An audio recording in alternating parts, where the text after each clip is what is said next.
New year, same Tottenham. Welcome into Top the Perch. I am your host, as always, Nick Burt. Tottenham traveled to West London today and draw with Brentford 0-0 in just a... They tried to play football for 90 minutes. That was just...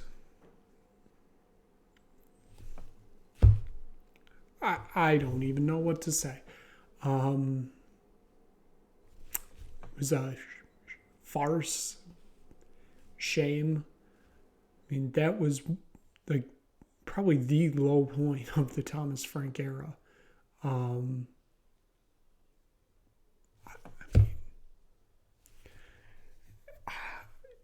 got nothing. I really got nothing. I know Brentford put it in the back of the net in the 5th minute off a corner, but it was deemed offsides right away. Truly, I don't have much in terms of game recap-wise because this was shambolic. This was utterly awful to watch.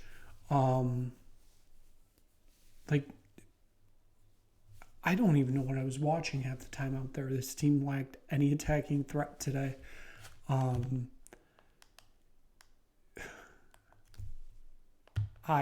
don't know. Vicario got booked for a yellow card, or got booked for time wasting in the 60th minute, or something along those lines. If that doesn't tell you how utterly awful this is, I don't know what will. Yeah, I mean, not much you can recap in a 0-0 game. Sometimes you have exciting 0-0 games. This was not that. This was probably the worst version of football ever conceived. I mean, we used 2 subs today, which I'll get into, but 2 subs. Now, Brentford also only used 2 subs. How does that happen? That is utterly insane. This has to be one of the worst starts that Tottenham could have conceived for 2026. I talked about it in the previous episode, recapping the last game, getting a win, wasn't thrilling, but it was still a win. Maybe tides are turning, maybe things are starting to get figured out. And then they dropped this. This was the exact opposite of what, was hoping to be seen to start the year. Tottenham needed a good start to the year, and this was far from that. So far from that, especially against a team like Brentford. How you're not scoring at all in this game, hardly creating any chances at all. How does that happen? How does that happen? Like I said, this is the low point for me in the Thomas Frank era so far. And he's been managing for 5 months, I think. Something along those lines. I mean, this is just utterly terrible.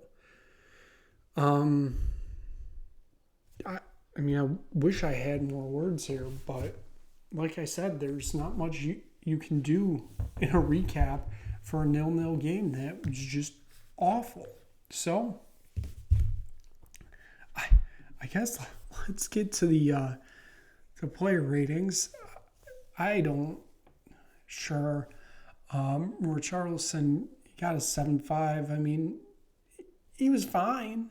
It would be nice if, he could find the back of the net, but it doesn't help when you can't get, shots on target here. I don't even know. I do not even know. Wilson Odeberg gets a start after his great cameo appearance last week. Well, not even last week. It was like 4 days ago.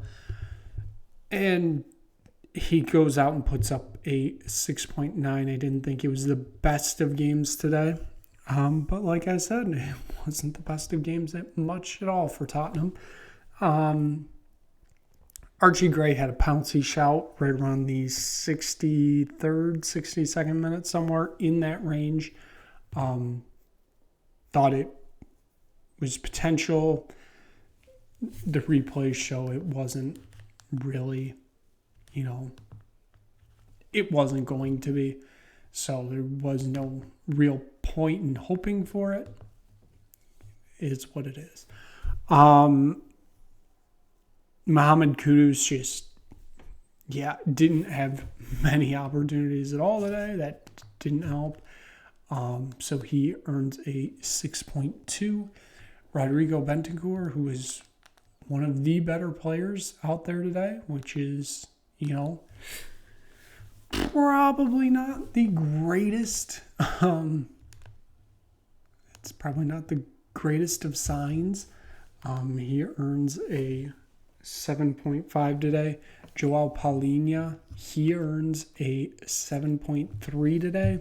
He picked up a yellow card also for a late tackle.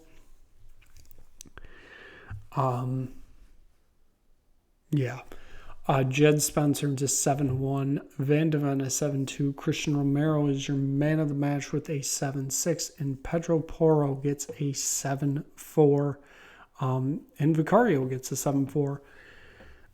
Your two subs on the day, Wilson Odeberg came off for Ranal Kolomulani. Kolomulani gets a 6-4 today. And then Joao Paulinho came off for Matisse Tell, who earns a 6-3. Thomas Frank gets a 5 today because that was utterly terrible. Absolutely, utterly awful.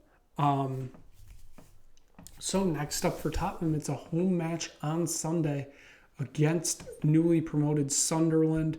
The first time they are playing them this season, and Sunderland are having a brilliant start to the year. They're higher than us in the table. That should tell you all you need to know. But the news today was Brennan Johnson. Here we go to Crystal Palace. It looks like Tottenham are getting, I believe the number was £37 million, if I'm not mistaken, somewhere around that number. Just trying to pull up the official number here because it was somewhere around there, but it was 33.5.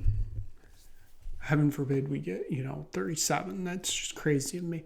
33.5 million for him to join Crystal Palace. That sees our only goal scorer from the Europa League final last year off from Tottenham. So that means our captain, our manager, and now our goal scorer from the 2025 Europa League final team are now no longer at Tottenham. Is it a good move? Probably. I know he obviously had the goal, Johnson again, LA. But, of course, there's always a but there. He never kind of lived up to those expectations. I think everybody thought he would be when we brought him in. And, it is what it is. Tottenham are moving on from him. And, it sucks that we're losing him. But, again, hopefully this means we have a replacement lined up. I doubt we do because this is Tottenham. And we'll see where it goes. Another transfer news was that we're technically recalling Manor Solomon to send him to Fiorentina. And that's a loan with a, I believe, buy option. So, whatever. It's Paratici. Is he? He's most likely going there anyways. He made this deal, so I don't know. I don't know what's happening there. But yeah, transfer window opens today for the month of January, obviously. Tottenham going to do something this transfer window? That is a excellent question. Haven't really seen any names thrown out there as potential targets, which makes me think that answer is, definitely a no. But hey, you never know, because, it's always tough to get business done in the January window. Maybe you take a look at, players ending a contract potentially in there. I don't know. But again, this is... There really aren't many rumors out there. I know Semedo was thrown in there at one point, and he seems off to City, so I don't know. I'm just taking a look at the transfer market website. There's nobody on here, like truly. The most recent was Semedo on the 25th of December, and that's clearly not going to happen. The Omar Marmoush potentially, and that's because of Semedo coming into City. Maybe Marmoush goes out. This is Tottenham, so it is what it is. They keep saying we're potentially looking at a goalkeeper. I feel like that's more a summer thing to look at than now. Whatever. I know Jonathan David was thrown in there at one point, but that was back in November. He's kind of really turned it on, so that's not happening either. So yeah, I don't know what Tottenham are going to do this summer. Well, not even this summer. I have no idea what they're going to do. I have no idea what they're going to do this month. So it is a busy month for Tottenham, like I said. Back on Sunday against Sunderland. Then it's the FA Cup against Villa. Now we're back in league play, and then mixed in there are the final two Champions League phase matches. We'll see where that goes. So that's going to wrap it up for this episode of Top the Perch. Thank you so much for watching. If you just stumbled across this video, click like, click subscribe, tell anybody you know about it. We'll be back on Sunday recapping this Sunderland match. Should be fun. We'll see you again soon for another episode of Top of the Perch.